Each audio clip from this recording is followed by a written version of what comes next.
Good morning to all our live streamers. Thank you for joining us. I know that you could have selected another option, but you selected RLC, so welcome. Let us turn to Joshua chapter 10.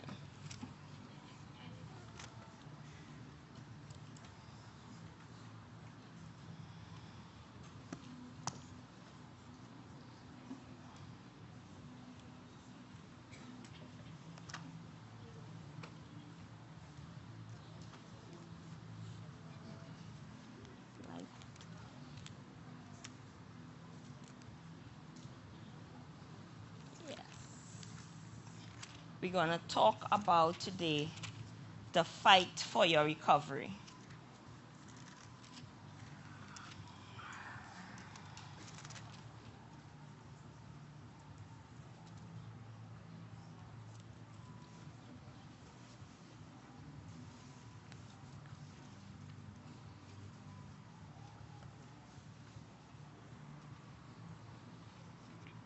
Now, in this season of recovery, we're saying that we want, usually when we hear about recovery, everyone in this room has something to recover. Oh, yeah. Yes? Yes. And in the word being declared, everybody's get all excited about because you want to recover. But sometimes I find that we want to recover, but we don't want to fight and work for the recovery. And if you want to recover something that was lost, you must fight for it, because that would mean that someone would have come and taken it away from you. And they now have ownership of it. And you no longer have ownership. So that means you have to fight to get it back, to reclaim it. Yeah? And in Christianity, as we journey, there are lots of things that the devil would have come and stolen from us. He would have come and taken away, because Satan is a trespasser. And he doesn't want us to have victory in our lives. So he would have come and steal our joy, inflict diseases upon our bodies, so steal our health. We would have had, some of us would have financial struggle, even though we have a good job and we seem to have everything together, yet still we can't seem to meet our day-to-day bills, because the enemy came in and took what is not rightfully his own. So today I just want to give you some points on how to help recover what the devil has stolen, right? So I first want to define what is recovery.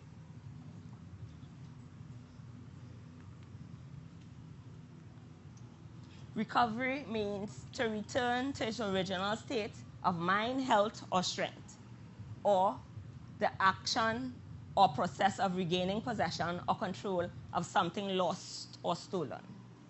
Now, I just want you to picture in your mind something that has been lost or stolen, or something that you would like to regain that was lost. And it could be anything. It could be a lost loved one. It could be a husband, a daughter, a son. It could be your finances. It could have been a home that you once had and you lost. Whatever it is, I want you to think about that as we journey through the experience with Joshua to recover and regain stuff. Now, every time we talk about recovery, everyone wants to have victory over things that was lost. But what I want us to say today, victory is not something that is just run of the mill. It is not an experience. It's a process. To acquire victory, it is a process. It is not an experience. Sometimes some of us feel victory is an experience. Victory is not an experience. Victory is a process. You have to go through a process, and you have to fight to attain your victory. And only when you fight to attain your victory, then you will have victory. Victory is not an experience, but a process. That is one thing I want to highlight today to us. You have to fight for your victory. Whatever you want to recover is not easy. You must fight for it.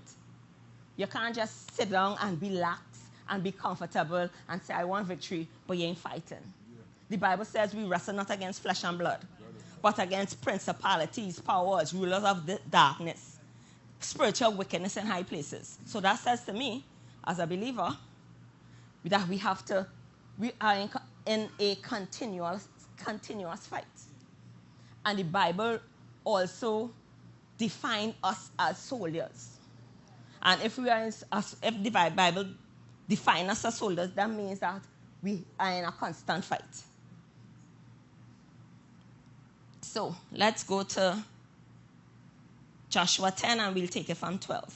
Now just let me give you a bit of history about Joshua.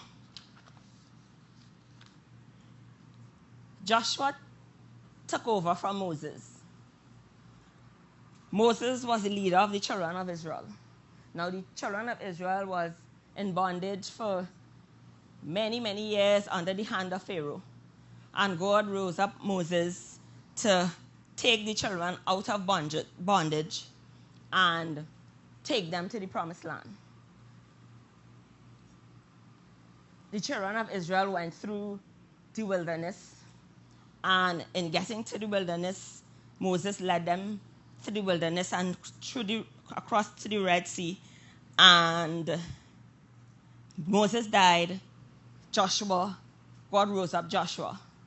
Now, Joshua was the one who had the responsibility now to rule and govern the children of Israel. And they went to Jericho, and we all know the story of Jericho, where they had to walk around the walls of Jericho 7 times and shout, and the walls came down, and they had victory there. After Jericho, they went to Ai, and in Ai is when, after the victory in Jericho, they had some challenges at Ai because there was one person within the camp who was not obedient to what God had said to them, and they lost the battle.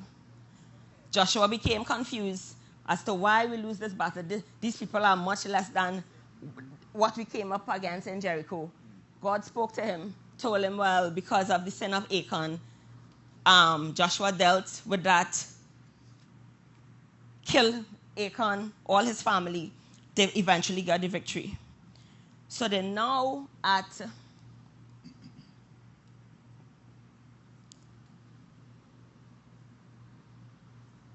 another city where they want to.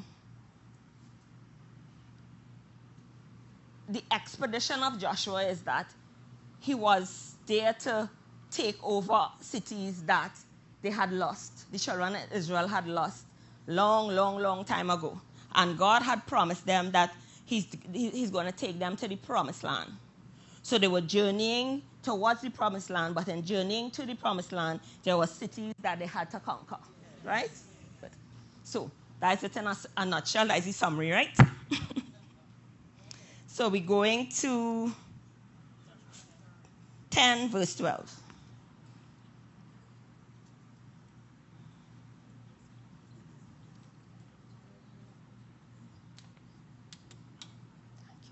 Thank you.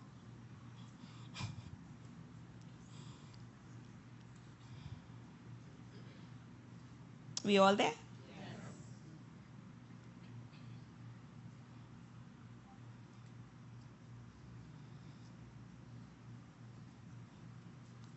In this scenario, just let me give you a synopsis of what happened previously. There were some kings of Jerusalem that came against.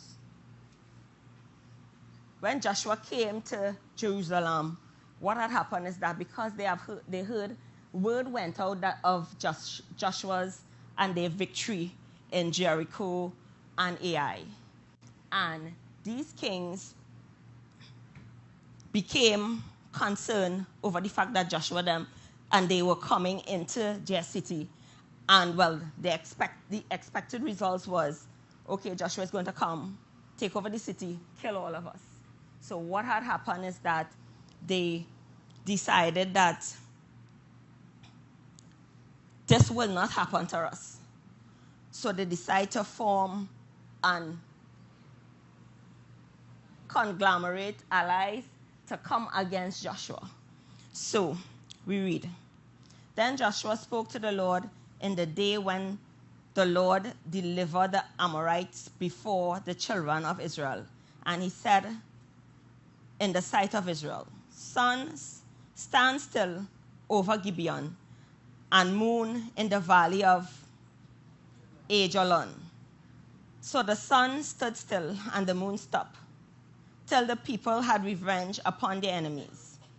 Is this not written in the book of Joshua? So the sun stood still in the midst of the heaven, and did not hasten to go down for about a whole day.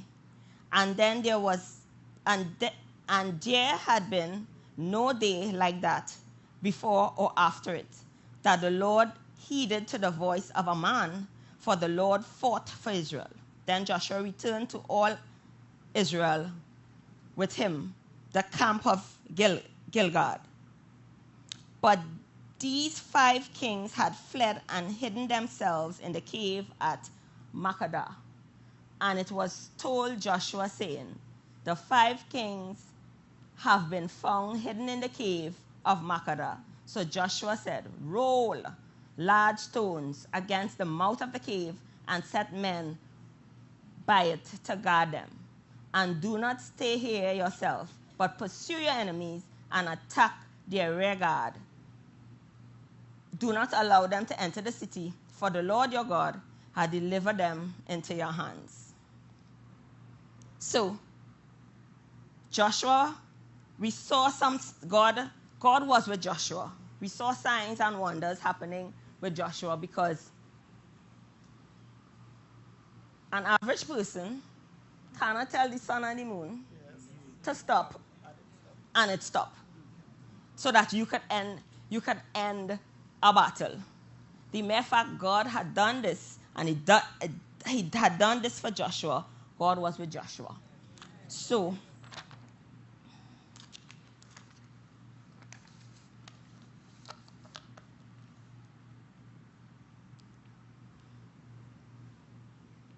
I think I make all you read the wrong thing, Sorry. Let's go to verse 10, verse 1. Sorry, chapter 10, verse 1. Now it came to pass, when Adoni-Zedek, king of Jerusalem, heard Joshua had taken Ai and had utterly destroyed it, as he had done to Jericho and its kings, so he had done to Ai and its kings, and how the inhabitants of Gibeon had made peace with Israel and were among them, that they feared greatly, because Gibeon was a great city, like one of royal cities, and because it was greater than Ai and all its mighty men. And all its men were mighty. Therefore Adoni-Zedek, king of Jerusalem, sent to Hoam, king of Hebron, Piram, king of Jarmuth, Japhiah, king of Lachish, and Deborah, king of Eglon, saying, come up to me and help me, that we may attack Gibeon, for it has made peace with Joshua and with the children of Israel. Therefore the 5 kings of Ammonites, the king of Jerusalem, the king of Hebron, the king of Jarmuth, the king of Lachish, and the king of Eglon gathered together and went up, they all their enemies and all their armies, and camped before Gibeon and made war against it. Well, you see how nervous I am? Jeez. And the men of Gibeon sent to Joshua to the camp of Gilgal, saying, do not forsake your servant.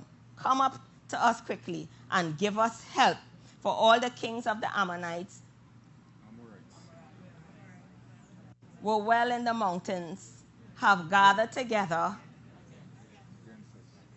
against us. So Joshua ascended to the ascended from Gilgad, and he and all the people of war were with him, and all the mighty men of valor. And the Lord said to Joshua, do not fear them, for I have delivered them into the hand, not a man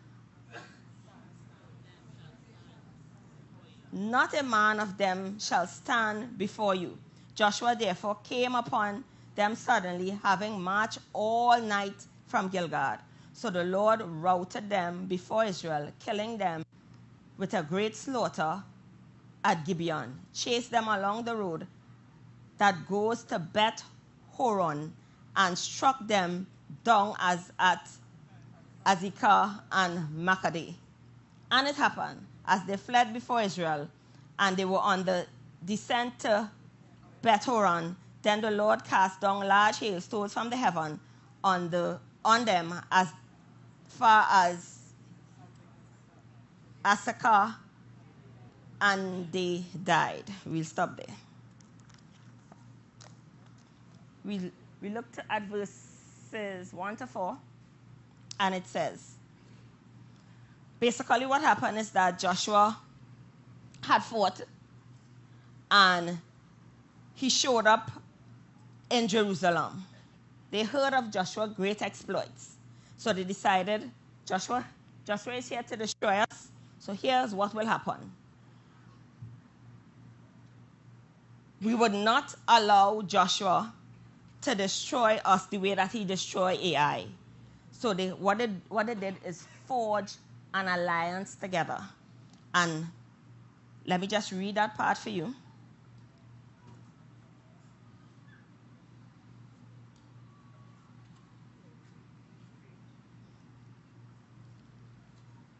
It's in verse 1. And as he had done at Jericho and his king, so he had done to Ai and his king, and how the inhabitants of Gibeon had made peace with Israel, and they were among them. So the Gibeonites decided, I don't want to die, we don't want to die like Ai and those in Jericho, so let's forge an alliance with Joshua. I personally think that was a smart move, because if you're coming to kill me, I want to be on the side of the persons that most likely to win.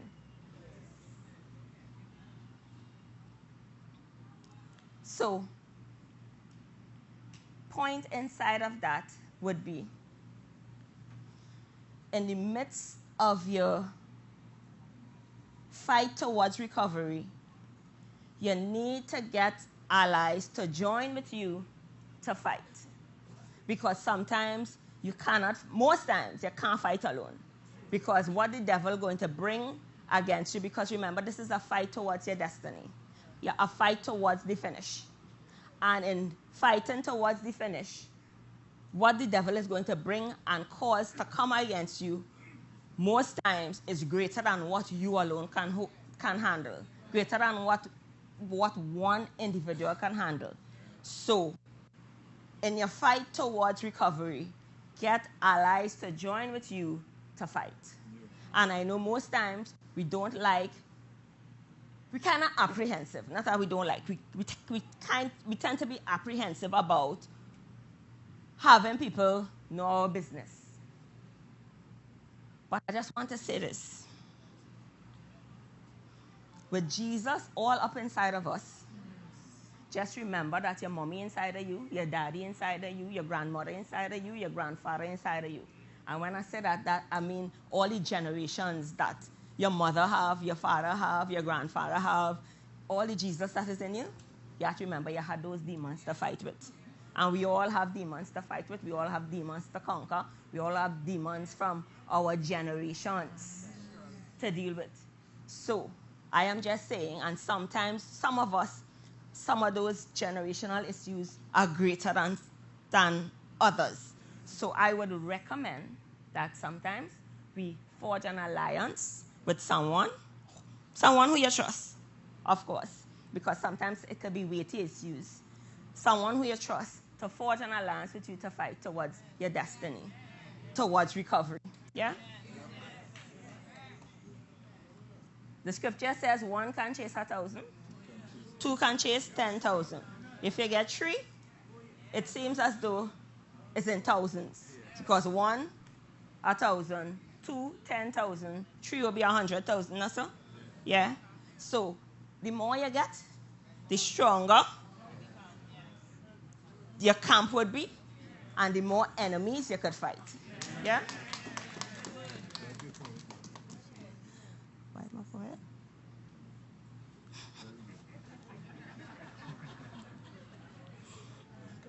Redirecting. Get an amalgamation of company to fight for you. It's important that we all get amalgamation of company to fight with us.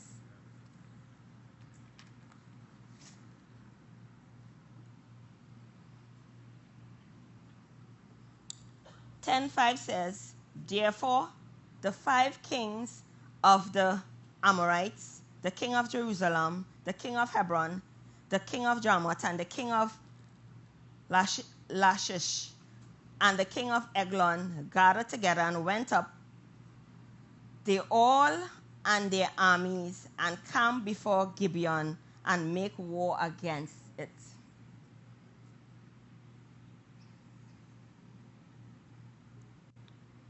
Now, sometimes the enemy would come together in an amalgamated effort to try to stop us in terms of where we have to go, in terms of what God wants to do in our lives. And all of us have a great destiny. God has caused all of us to come into a great destiny. But sometimes we don't realize our destiny because we don't want to fight to conquer and overtake and acquire that destiny that God has ordained for us. Because sometimes, really and truly, sometimes you're fed up fight. Because all your life you're fighting. Sometimes all your life you're fighting.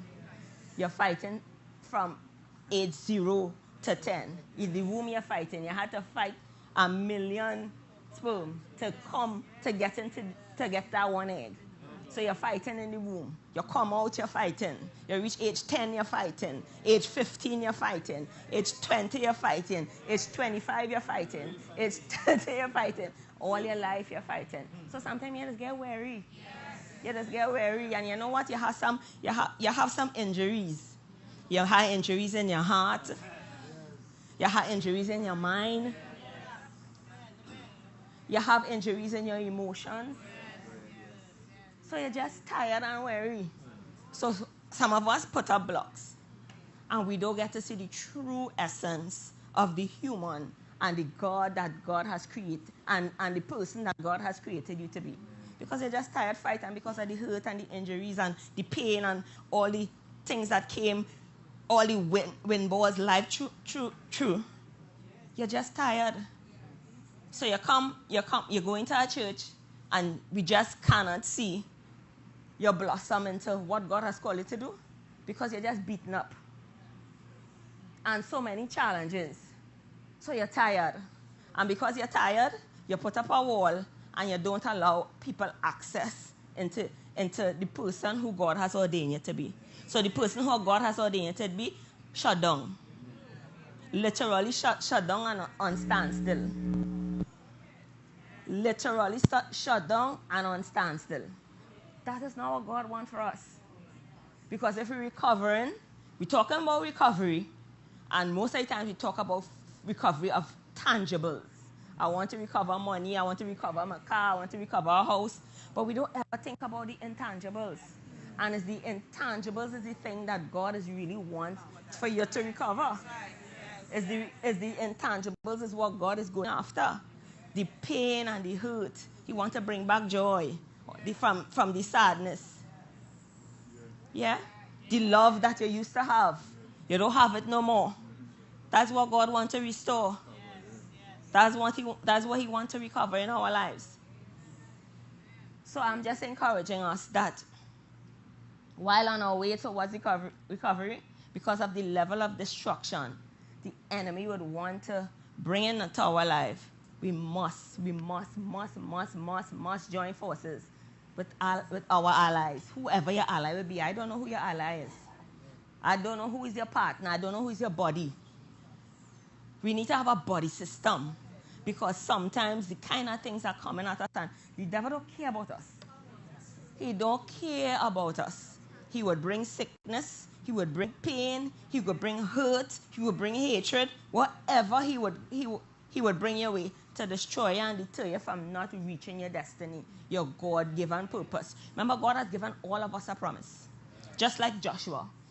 God told Moses that you're going to take the children to the promised land. Moses died. Along the journey, he raised up Joshua. And God would always provide someone to help you along the journey. Even when Moses died, he raised up Joshua to take you along the journey. So he would always raise up someone to lead and direct you along the journey. Don't ever think all is lost. So,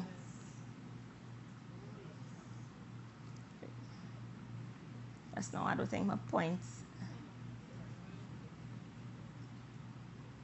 I don't think more.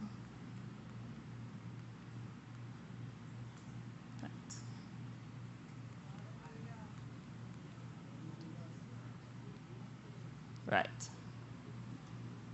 The enemy aim is to, principle inside of that, the enemy aim is to put you under siege and ambush to derail you from what God has for you, what God has ordained for you.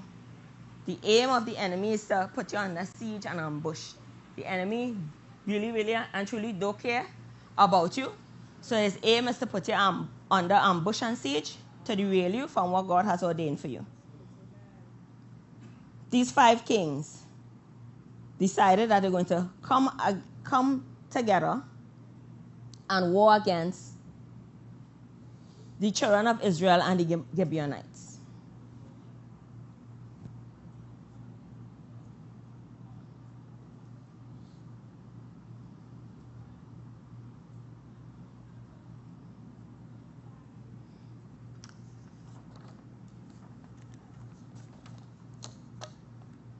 Verse 6 says, and the men of Gibeon sent to Joshua at the camp of Gilgad, saying, do not forsake your servants. Come up quickly, save us, and help us.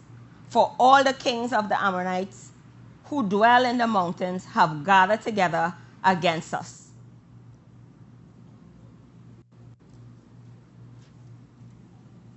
Now,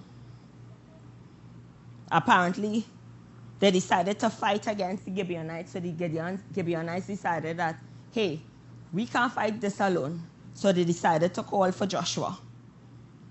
And they told Joshua, they said to him, do not forsake your servants. Come up quickly. Save us and help us, for all the king of the Amorites who dwell in the mountain have gathered against us.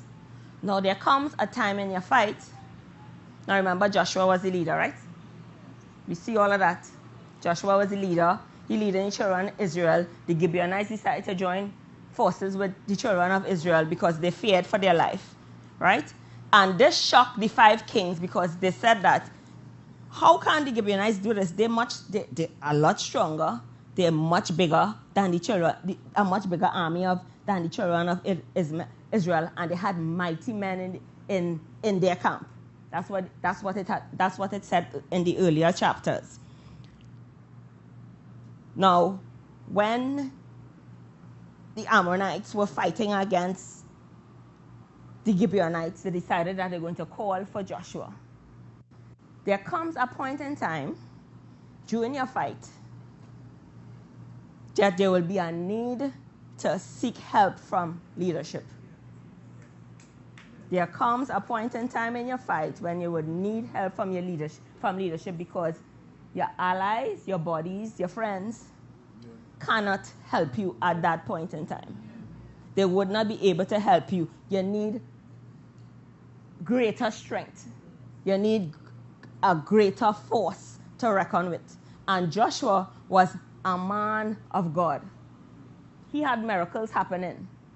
He's seeing things, signs and wonders happening when he's telling the sun and the moon to stop, to give me some time to finish this battle. Yeah?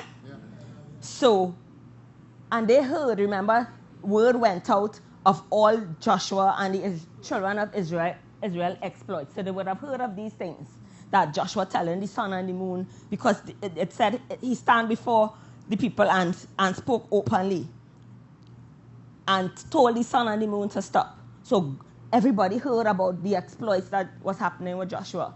So there comes a point in time in your journey while you're fighting towards recovery that you would need help from leadership. And I just want to highlight this because sometimes we're afraid to call leadership for help. Because I don't know. I really don't know what would be the issues. I don't know the personal issues. But some people don't like to call leadership for help. They like to keep it alone. But sometimes when you don't get leadership involvement, you may end up dying. Right? You may end up dying. So I am just saying that sometimes you need help from a man of God, where you're seeing signs and wonders, and I'm sure we see signs and wonders in this church. We have seen miraculous exploits. We have seen many miraculous exploits. And I don't think any of us just here because my friend coming or whatever. You're coming because you find the man is anointed. Amen. You're coming because he's powerful. You're coming because he could teach. You're coming because he have a good pastoring ability. You're coming for more reasons than one. So if you're coming for that reason and you're submitting yourself to leadership, why when in trouble, while journeying and want to recover what God has called you to be and do and what the enemy has stolen, why you wouldn't want to call him to ask him for help to assist you, to cause the greater community to come together and fight for you? I remember when I was diagnosed with MS, and I believe the community had a lot to do with it, because there were times when we would war and fight and stuff like that. And even with Leslie, when she had her life-threatening disease, the community rallied again with me in warring and fighting and stuff, and I believe that attributed towards my recovery. But yet still we are ashamed to talk about whatever we're fighting for. I am just saying, we're seeing here that the Gibeonites had great and mighty warriors. So sometimes we might think that we are great and mighty warriors, so I don't need help from leadership. That time you become Rambo, female Rambo. Nobody's a Rambo in this realm. Nobody, not even me. I am not a Rambo by any means. I want all the help. I'm going to tell you all this. Whenever things are overwhelming and coming against us as a community, it have people I would call to come and help me pray and fast and stuff like that, because I know I can't do it all alone. And none of us could do it all alone, and I don't know why we seek to fight alone. The Gibeonites called for Joshua. We cannot do this alone. So there will come a time in your fight towards recovery when you will need to call the help from leadership. That's the principle. Yeah. There would come a time when we would need help from leadership. We all need help from leadership at some point in time. And once it's trusted leadership that have been on point, leadership that have been accurate, I don't see why we shouldn't call for help from leadership, because that's the purpose. That's one of the purpose of leadership. Call for help. Right? Don't fight alone. When the fight is greater than you and your allies, you need help from leadership. Especially if leadership is accurate, astute, and have a track record. And I think everybody think that leadership have a track record because we have seen the accuracy of God in the midst of us through leadership, through Pastor Glenn. Yeah? Yeah. Not so? Yes. And then many persons have come to this church and have always give RLC high commendation. Lots of people have said God has given us rank and recognition, and we call to the miraculous, and we will see uncommon miracles, so many things, creative miracles, wherever we go. we in the background, people to call us out and tell us the same thing, things that we already know.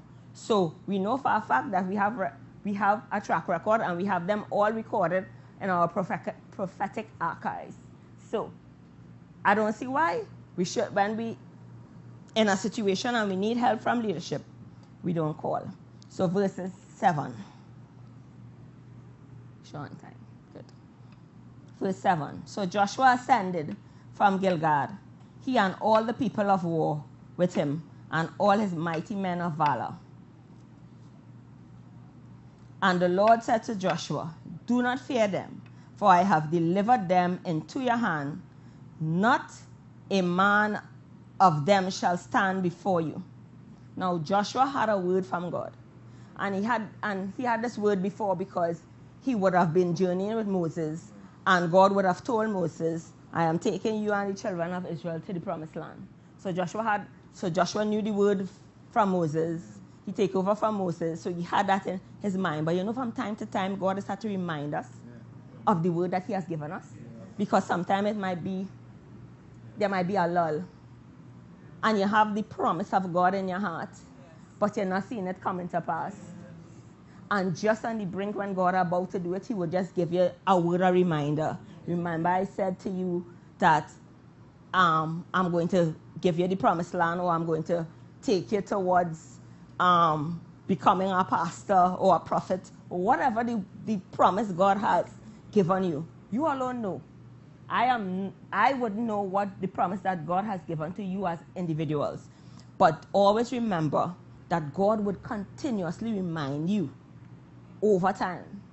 And the longer the promise takes to be fulfilled, God will continuously remind you from time to time that this is still my portion for you. This is still what I have called you to do. This is still my heart's desire for you. But sometimes on the way, God had to process us to bring us to that place.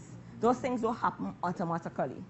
God has to process us to make sure that we don't become full of ourselves and become aloof. And God, this journey is long. This journey is long, and God would always process us to bring us to the place that he wants us to be.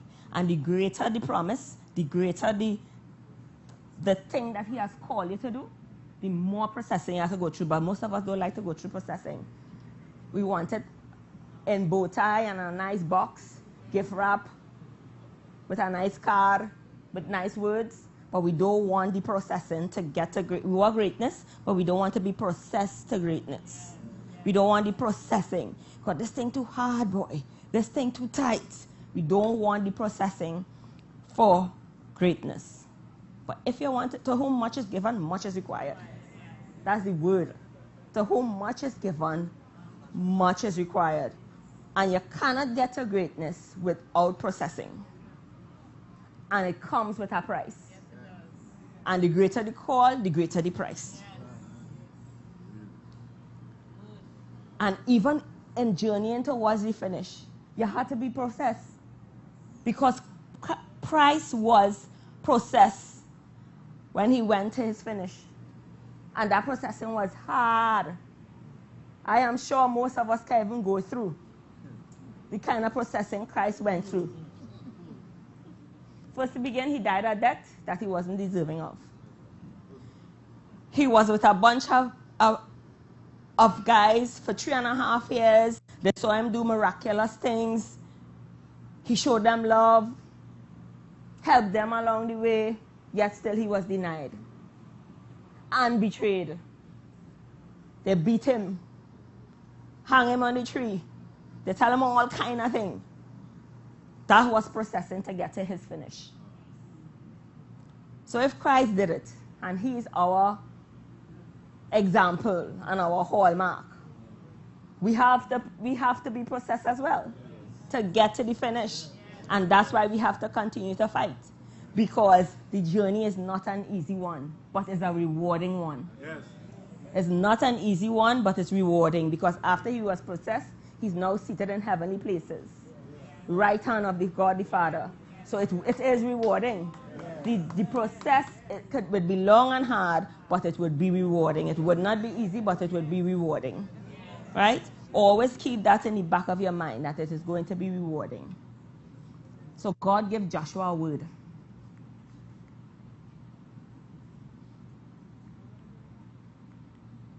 God gave Joshua a word. A leader that is walking with God would always get direction from God. And that is what you want. You want a leader that is continuously walking with God. A leader that is continuously in the face of God. A leader that is always in God's face. Now let me tell you something about this godly husband of mine. I remember when we were in our last church,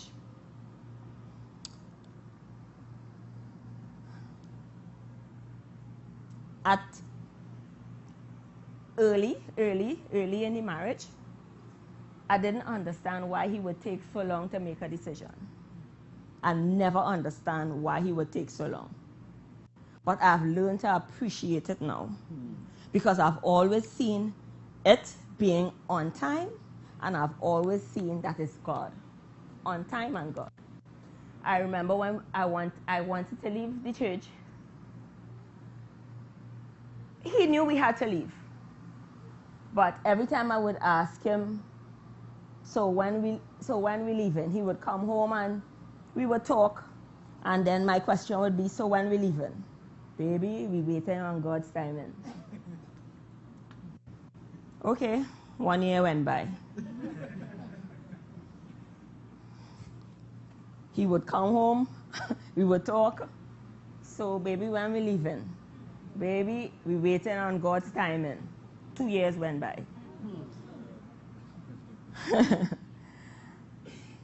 He would come home, he would discuss things.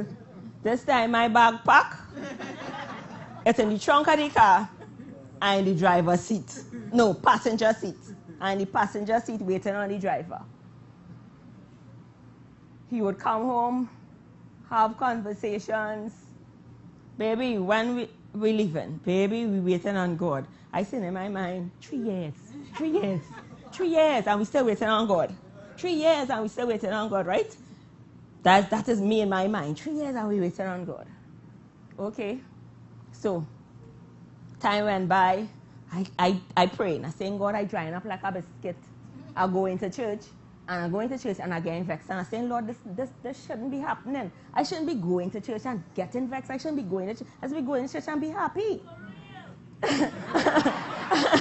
I should be going to church and being happy. But I go to church and getting vexed. Sometimes I just signaling to him because I'm so vexed. It makes no sense I sitting down. I'm going home because he have his duty to do.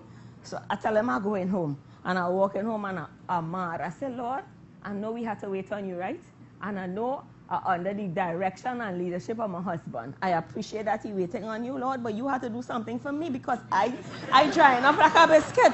My bag's packed and the passenger seat. But the driver ain't ready. He waiting on you, so you have to do something. 4 years. We wait. No, seriously, 4 years. We wait on God. I tell you, I couldn't understand it at the point in time. We waiting on God, right? So, he went to Detroit. So me and God had a talk. Me and God, we had a round table talk. Because this is high profile meeting as far as I'm concerned, because I waiting 4 years, right? And I ready to go, I drying up like a biscuit, so I need God to do something, to talk to him. So I go on before God. I say, Lord, I understand we're waiting on you. I really appreciate because your timing and we're not going. Mind you, as much as I'm waiting on God, and I don't want us to make a move without God going first. Yes. I said, but Lord, I think this is the perfect timing for you to talk to him. Because this man don't know him, don't know what he's going through.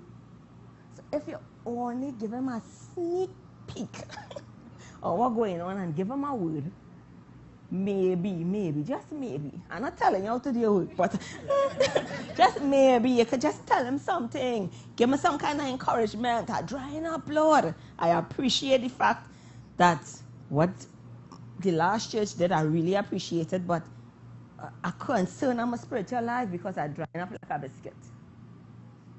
He called at the end of the week. He said, baby, Pastor Mormon called me into his office and he gave me a word. He told me that, I need to move out. Because if I stay there, I would stagnate and die. Man, I celebrate. I start to dance. I celebrate. Because I said, good, we getting to go to another church. So I done start to pan out. I wonder what church we going to, boy. What are our options? So when he come home now, he said he told me that, baby, I'm going on a 3-day prayer with fasting because I need to get direction. God just tell me that I need to move, but he didn't tell me what to do. So he went, locked himself in a room for 3 days. Come out on the 3rd day. Baby, I hear God, so I waiting to hear what church we're going to.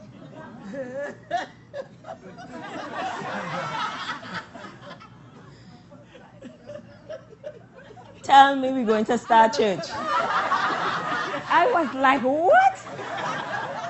Start church? Well, I bawl. I bawl because that was not on the agenda. I said, God, how you would do me that? How you would do something like that? But I must say, it was God's perfect timing. Perfect timing. And over the years, I have learned to appreciate him waiting. That man could wait long before the Lord. And I tell you, it could wear you. No, seriously, it could wear you. It could wear you. Because even in selecting elders and stuff, you all know, you see how long? And it have been accurate and on point. In terms of the way he deliberate and go before God, and I tell you, that thing could wear you. But I have learned to appreciate his waiting on the Lord. Because I've always seen it work for our good. Always seen it work for our good. And I have seen it even when we started this ministry. We started with no money, not a cent, not a dollar. Well, you all know the story. Not a dollar. And God has brought us thus far. Not one day we had to tell the landlord that we don't have money to pay our rent. We have always been able to pay our rent, pay staff. And that is all God. So I really appreciate his waiting on God. Take your time. Take your time because you have a track record. Take your time now. I never used to understand at the point in time, but I've learned to really appreciate his waiting on God. And that is for those of you who find it take long to do things. Just in case you find it taking too long to do something, learn to appreciate it. Because I used to be there, but I've learned to appreciate it because I've always been on time and accurate. Yeah? So the point. A leader that is walking with the Lord will always get direction and a word of confirmation from God. Because Joshua in 7, the Lord, in verse 8, and the Lord said to Joshua, do not fear them, for I have delivered them into your hands. Not a man of them shall stand before you. So God gives Joshua a word of confirmation. Even if they may look like many, but not one of them. You going to conquer and overcome all of them you see in front there. God gives Joshua the confirmation and the assurance that do not fear. I will deliver them into your hands. So it's important that your man of God gets direction and confirmation from the Lord. In your fight towards recovery, you'll want a leader who knows God, and you'll want a leader to whom God is speaking through. In your fight towards recovery, you want a leader who knows God and who God is always speaking through. Right? So that is important because Joshua was a leader who God was consistently speaking to and through.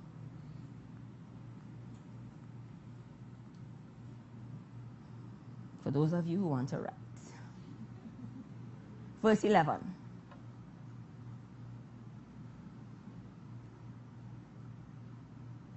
And it happened, as they fled before Israel and were on the descent of Beth Horon, that the Lord cast down large hailstones from heaven on them, as far as Asika, and they died.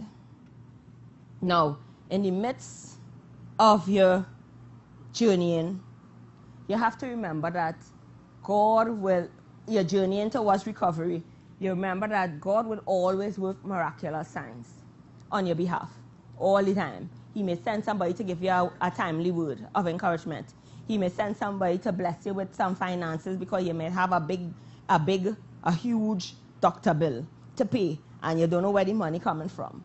God would always work miraculous signs. Once God is with you, God would always work miraculous signs and wonders on your behalf. Here we saw that God showed his miraculous power in the midst of the fight with Joshua. God would always show his miraculous signs, his miraculous power in the midst of your journeying towards recovery. He would always show miraculous signs. And I'm sure all of us could testify. Sometimes pastor may preach a word, or we may have deliverance, and you may have gotten healed, you may have gotten delivered from whatever it is. God will always show up in your life. Once you're serious about journeying towards your road to recovery, God will always show miraculous power in the midst of your fight. Here in verse 11, he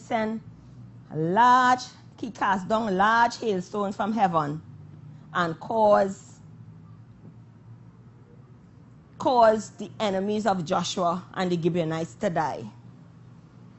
And the scripture said, and the hailstone killed more than what their hands, the children of Israel, could have killed.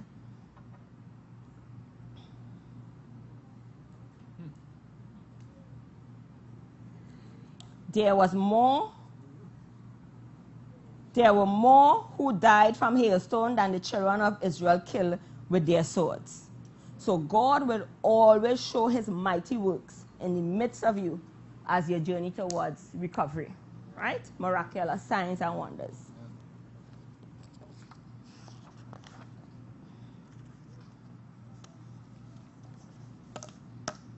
We go into verse 16 to 19. But these 5 kings, before they just mentioned how Joshua asked the sun to stand still, and there was nobody else that have ever done this. 15 says, then Joshua returned and all Israel with him to the camp of Gilgal. But these 5 kings had fled and hidden themselves into a cave at Makkedah. They realized that they're getting ambushed, so they decided to go and hide in the cave of Makkedah. And it was told Joshua, saying, these 5 kings have been found hidden in the cave of Makkedah. So Joshua said, roll a large stone against the mouth of the cave and set men by it to guard them. And do not stay here yourself, but pursue your enemies and attack their rear guard. Do not allow them to enter the city, for the Lord your God had delivered them into your hands. Now, these 5 kings went and hid when they realized, hey, we get an ambush. Joshua says, when they came and told Joshua, the 5 kings that were coming against us, who forged an alliance, they're in the cave hiding, right? Joshua said, roll the stones at the mouth of the cave. Now,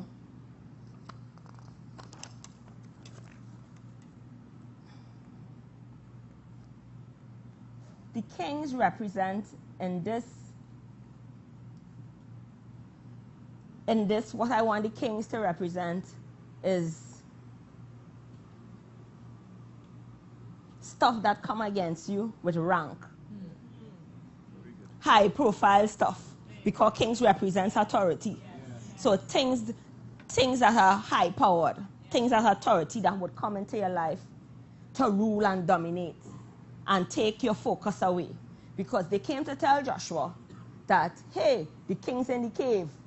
But Joshua said, don't stop. Continue to fight. Take them from your rear guard.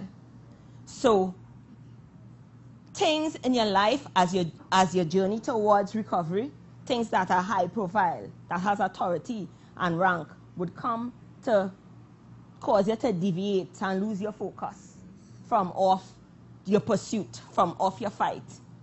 I just want to encourage you, do not allow this to hinder you. Joshua said, roll the stone in the mouth of the cave. Roll the stone. Rolling the stone for me represents you want to control it, because you're kind of locking it up to put it aside, and then when I finish fight, I will tend to that matter. So things that tend to be out of control. So you want to put it within a control until you fight. Because it have plenty things that will come into your life that tend to be out of control. Out of control. Your children out of control, but you ain't letting that stop your fight. You get sick, but you ain't letting that stop your journey towards fighting. You roll the stone. Roll the stone to bring it into control until you finish fight, until you recover from that fight. And then you will tend to that. Right? So roll your stone. When the enemy tends to bring things that are of high ranking, your children acting up in school, your children forsake the way of the Lord, your husband forsake the way of the Lord, he acting up, he ain't coming to church no more, he was coming, he have an outside woman, your wife have an outside fling, whatever it is that seek to come into the way of the fight to cause you to lose sidetrack. Joshua said, roll the stone at the mouth of the cave. Right now, I can't enter that. Continue. He said, pursue. That's good. That's good. That's very good. Let me read it for you. That's true. 16. But the 5 kings had fled and hidden themselves in a cave at Makkedah. And it was told to Joshua, saying, the 5 kings have been found hidden in the cave of Makkedah. And Joshua said, roll a large stone against the mouth of the cave, and set the men by it to stand guard. And do not stay there yourself, but pursue your enemy, attack their rear guard. Do not allow them to enter the city, for the Lord has delivered them into your hand. So Joshua didn't stop them from fighting. He said, continue to pursue your enemies. Continue to pursue your enemy. So I am saying, roll the stone at the mouth of your cave. Whatever your cave represents, continue to pursue. Continue to pursue. Whatever coming in your way. Your eyes fixed on the battle. Because your aim is to recover. Things will always come to set it out of control, to distract you from the fight. Continue. Don't be sidetracked. Don't get sidetracked. Continue to pursue. Continue to attack the enemy. Attack the enemy from rear guard. Put those things on hold and continue to fight. Yeah. That's good, everybody. Yeah, that's it. Good point. Very good point. Good. So roll your stone at the mouth of your cave, whatever the mouth of your cave represents. Whatever your enemies, whatever coming to sidetrack you, to cause you to lose sight of the fight. And plenty things will come to cause us to lose sight of the fight, you know. And we all can identify with that. Because life would throw curveballs at us from time to time to cause us to see what we would do, whether we would shut down, because that's the aim of the enemy, to cause us to shut down and not allow us to fight. And we need to pick up ourselves, continue to pursue. That's what Joshua tell them. Continue to pursue, because God said we are more than conquerors in Christ Jesus. But yet still, we cower under the attacks from the enemy and get sidetracked because it's our daughter, it's our son, and it affects your heart. That's why the Bible says, guard your heart, you know, for out of it flows the issues of life. So while you're fighting, things will come to distract you, and you stop your fight. You stop the conquest. You stop the aim. You stop your short circuit, your destiny, and what God has called you to do, because you get sidetracked. Things that are high ranking, high powered, come to stop you. And things that are high power and high ranking, high authority will come against us. All of us will have things that are high power and high ranking. To whom much is given, much is required, right? So we can't afford to shut down. So, Yeah. so principle inside of that is important, not to get distracted by things that will come in our way to stop our fight. Things that will tend to cause us to become out of control. Roll the stone at the mouth of the cave. Put it on hold. I will deal with you when I done fight. Yes. Yeah, I will deal with you when I done fight. Yes. The house burned down. I will deal with you when I done fight. All my money lost. I will deal with you when I done fight. Yes. Because I'm on my way to recovery, and while I'm on my way to recovery, God will restore all of that too. Yes. Because when the enemy comes to steal, what the Bible says, he will restore sevenfold, and the thief is caught. He has to restore sevenfold. So that while you're fighting, that which are coming against you to cause you to get sidetracked, once you continue to fight, God going to restore all of that. God going to restore all of that.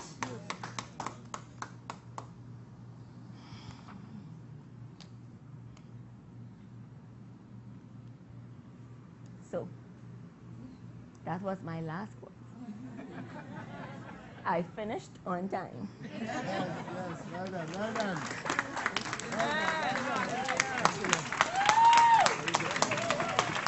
Thank you very much. To pray, your desire to, continue in the way of salvation.